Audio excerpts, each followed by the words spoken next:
Fingerprinty.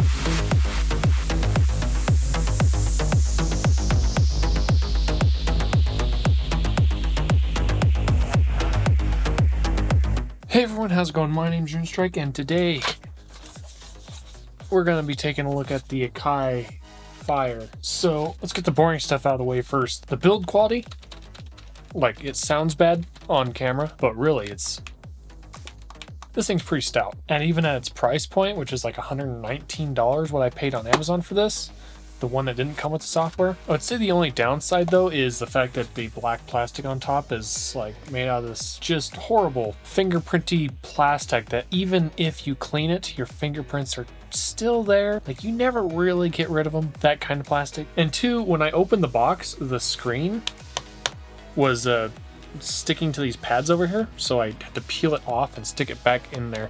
So be very wary of that. Other than that, it's pretty good. Also, this thing is made of total plastic. You can see how crappy it is. But for 119 bucks for a MIDI controller, the build quality's fine. I've seen worse. So now let's get to the bread and butter. How does this thing actually work? Pretty good.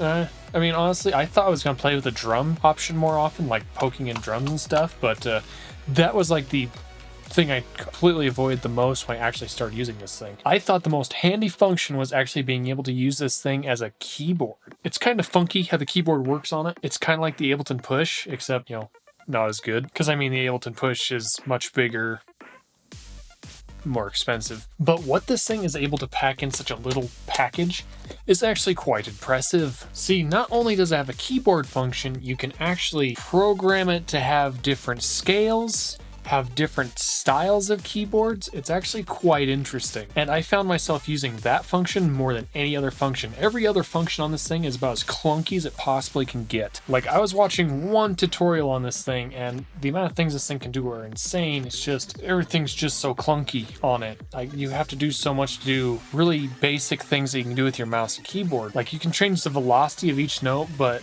it was so tedious that I just stopped doing it and just went in with my mouse and keyboard and just did it all manually because it was faster. And the other issue with this thing is this thing being so small and only being able to see 4 instruments at once kind of sucks, especially when you're on when you have a 27-inch monitor with FL Studio on it. You can see almost all your instruments at once. The other thing is, like, I feel like some of the functions could have just been like placed here, you know, instead of this AKAI Professional logo, because I mean, you got AKAI Professional here. I mean, they could have got rid of this and just put some of the extra functions here. That to me would make more sense.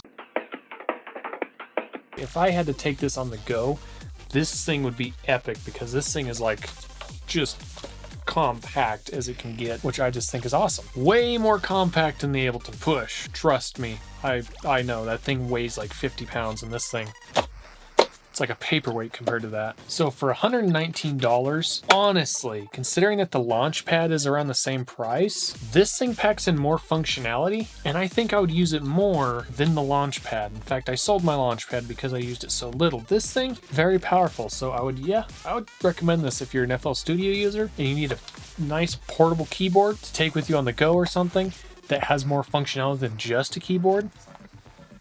This is like the controller I would pick. I would probably take this on my next, like, trip wherever I go, just because it's actually kind of nice.